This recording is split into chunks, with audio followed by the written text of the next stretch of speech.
Assalamualaikum warahmatullahi wabarakatuh. Perkenalkan, nama saya Azra Zahro, NIM 3419137, jurusan Komunikasi dan Penyiaran Islam, Fakultas Usuluddin Adab dan Dakwah IAIN Pekalongan. Pada kesempatan kali ini saya akan menjawab pertanyaan ujian akhir semester dari Bapak Kuswandi selaku pengampu mata kuliah Produksi Penerbitan Pers. Langsung aja ke pertanyaan pertama. Oke, jadi jenis berita itu ada 7. Yang pertama ada straight news. Straight news itu adalah berita yang ditulis secara ringkas, lugas, dan apa adanya. Jadi biasanya straight news itu sendiri berisi informasi terkini tentang peristiwa yang sedang hangat, aktual, dan penting. Nah, straight news sendiri itu terdiri dari hard news dan soft news. Jadi teman-teman penasaran kan hard news dan soft news itu apa? Jadi langsung aja kita bahas. Yang pertama ada hard news. Hard news itu sendiri adalah berita yang biasa menjadi berita utama atau headline yang sifatnya aktual, lugas, singkat, langsung ke pokok persoalan yang harus segera dipublikasi agar diketahui halayak. Jadi umumnya hard news ini berupa berita politik, ekonomi, bencana, kerusuhan, dan lain sebagainya. Sedangkan pada penulisan hard news ini biasanya mengikuti struktur piramida terbalik dengan bagian yang terpenting pada pembukaan berita. Sedangkan pada lead hard news ini biasanya menggunakan struktur 5W+1H. Siapa, melakukan apa, kapan, di mana, kenapa, dan bagaimana. Selanjutnya ada soft news. Nah, soft news ini berbeda dengan hard news.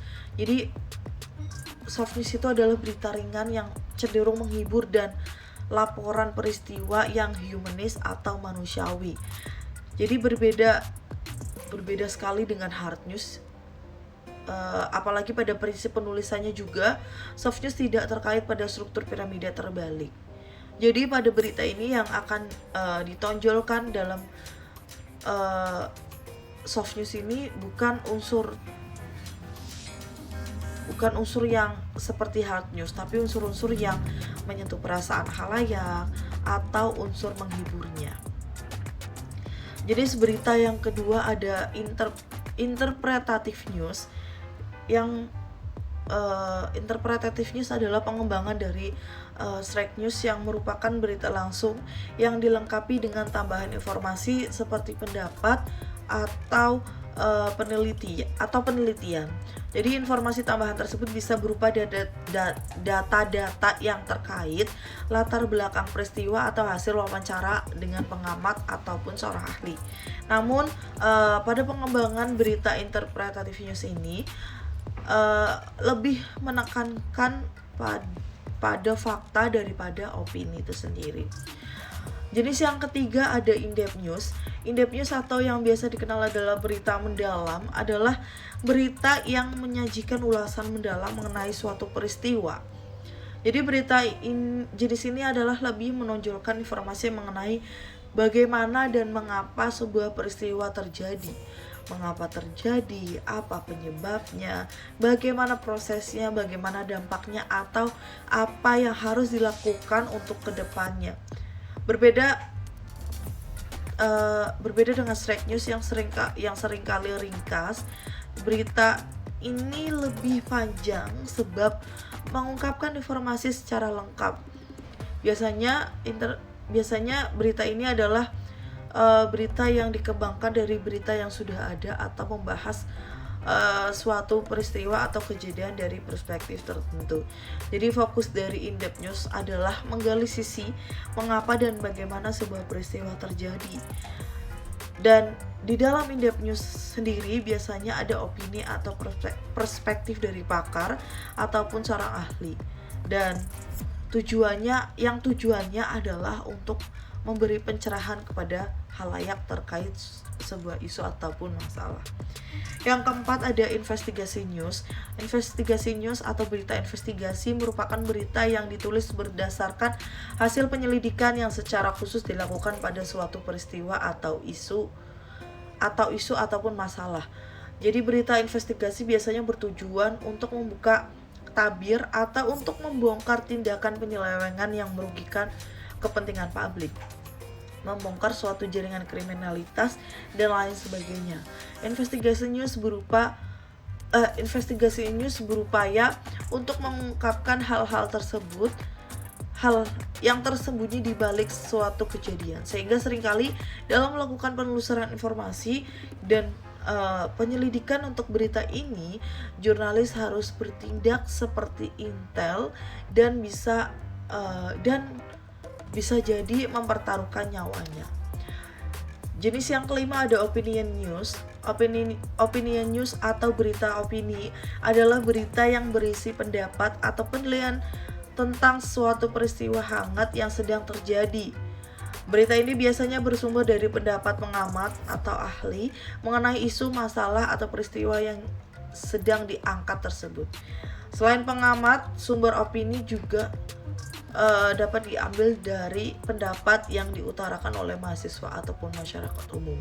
Jadi sebenarnya bisa semua orang-orang membuat berita opini. Yang selanjutnya ada yang keenam ada comprehensive news, merupakan berita yang berisi laporan mengenai fakta dari suatu peristiwa yang ditinjau secara menyeluruh. Jadi tidak seperti berita langsung yang biasanya merupakan serpihan fakta per hari dan tidak memperhatikan keterkaitan berita tersebut dengan berita lain. Biasanya berita komprehensif ini meninjau fakta dari berbagai aspek. Berita komprehensif juga berusaha menggabungkan berbagai serpihan fakta tersebut menjadi suatu bangunan cerita peristiwa dengan benang merah yang terlihat jelas. Yang selanjutnya ada future news. Future news adalah jenis berita yang penyajiannya menggunakan gaya bertutur atau berita storytelling, mirip cerita pendek atau cerpen dengan menggunakan gaya penulisan karya sastra.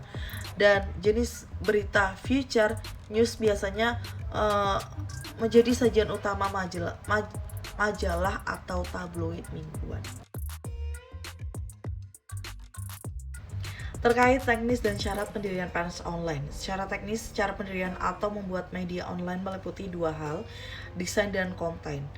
Prosesnya diawali dengan penentuan nama media atau judul website, nama domain, tagline, dan logo. Setelah melakukan proses pembuatan judul, alamat, dan instalasi template website media online selesai, syarat yang harus dipenuhi adalah aspek legal formal. Jadi hal ini bertujuan untuk agar media online yang akan didirikan berbadan hukum dan resmi. Karena dengan aspek ini juga menambah keyakinan pembaca bahwa media online yang akan didirikan adalah media online serius dalam dunia jurnalistik dan pemberitaan. Syarat yang kedua adalah memverifikasinya ke Dewan Pers. Jadi berdasarkan penjelasan Sekretaris Jenderal PWI Pusat Henry C. Bangun yang disampaikan pada saat membuka pameran Hari Pers Nasional HPN dan Maluku Expo 2017 di Lapangan Merdeka Ambon, ada 3 syarat utama untuk bisa lolos verifikasi Dewan Pers. Di antaranya adalah yang pertama, berbadan hukum. Perusahaan pers ini harus berbadan hukum sehingga jelas alamatnya dan pengelolanya. Yang kedua adalah manajemen media dapat menggaji wartawan dengan upah minimal provinsi atau UMP. Yang ketiga ada menaati kode etik jurnalistik. Syarat semua ini harus terpenuhi karena dengan adanya syarat ini pastinya untuk membangun kepercayaan dari Dewan Pers sendiri. Syarat yang ketiga adalah memahami kaidah penulisan berita yang baik. Jadi dengan adanya penulisan kaidah yang baik, pastinya pembaca akan memiliki ketertarikan dengan berita yang disampaikan.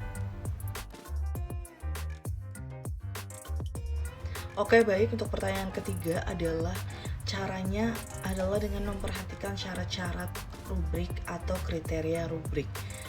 Syaratnya ada apa aja? Yang pertama, harus mempunyai pangsa pasar yang jelas. sebab isi dan tampilan rubrik akan ditujukan kepada pembaca yang sesuai sasarannya. Yang kedua ada mempunyai isi atau konten yang beragam. Yang ketiga, mempunyai kerangka halaman yang dapat menjadi paduan defisit pracetak dalam menyimpan berbagai konten atau isi yang akan menjadi halaman yang menarik. Yang keempat adalah mempunyai nama dan kop. Di sisi lain, hal yang perlu diperhatikan sebelum membuat konten yang baik adalah sebagai berikut.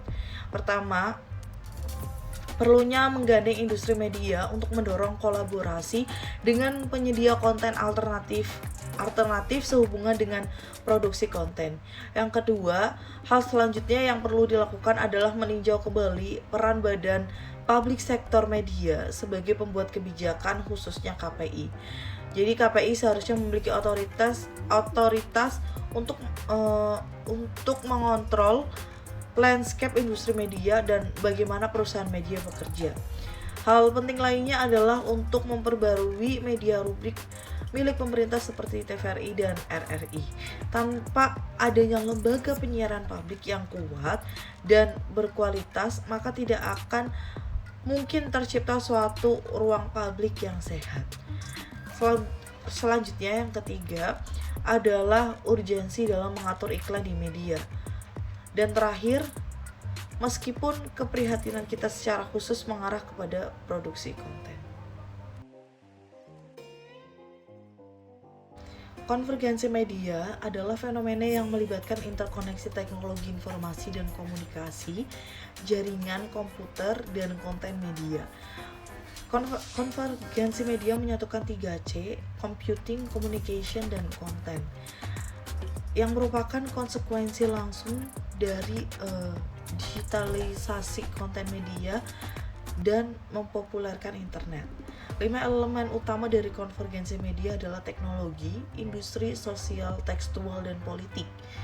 Pada konvergensi media adalah istilah yang dapat merujuk pada yang pertama merupakan penggabungan teknologi media yang sebelumnya berbeda dan bentuk media karena digitalisasi dan jaringan komputer, atau yang kedua strategi ekonomi di mana properti media yang dimiliki oleh perusahaan komunikasi menggunakan digitalisasi dan jaringan komputer untuk bekerja bersama.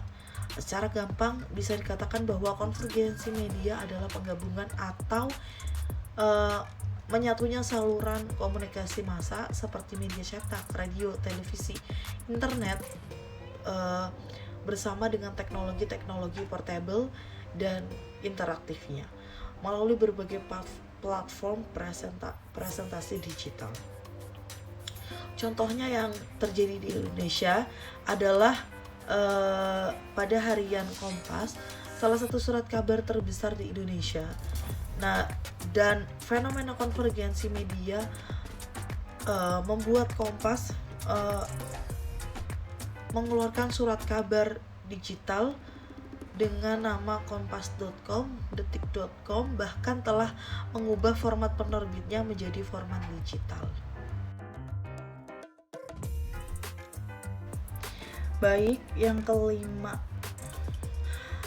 pertanyaan yang kelima adalah apa yang harus dipenuhi dalam mendirikan lembaga pers. Jadi yang harus dipenuhi dalam mendirikan lembaga pers adalah yang pertama, terkait pengesahan dari Menteri Hukum dan HAM, hak asasi atau hak asasi manusia. Yang kedua ada surat domisili. Yang ketiga ada NPWP, di mana NPWP itu sendiri adalah nomor yang diberikan kepada wajib pajak sebagai sarana dalam administrasi perpajakan yang dipergunakan sebagai tanda pengenal diri atau identitas wajib pajak dalam melaksanakan hak dan kewajiban perpajakannya. Yang keempat ada SIUP. SIUP sendiri adalah izin operasional yang diperuntukkan bagi semua perusahaan atau badan yang melakukan kegiatan usahanya di bidang perdagangan seperti penjual barang ataupun jasa. Yang kelima ada dokumen resmi ada TDP atau dokumen resmi pengesahan bahwa suatu usaha atau perusahaan telah melaksanakan kewajiban dalam pendaftaran usaha atau perusahaan berdasarkan ketentuan undang-undang ataupun peraturan pelaksanaannya dan memuat hal-hal yang wajib didaftarkan oleh setiap perusahaan serta disahkan oleh pejabat yang berwenang. Yang keenam, yang terakhir adalah izin-izin teknis lainnya dari Departemen Teknis yang terkait. Sekian penjelasan dari saya, kurang lebihnya mohon maaf. Segala kekurangan datangnya dari saya sendiri dan kesempurnaan hanya milik Allah. Sekian, wassalamualaikum warahmatullahi wabarakatuh.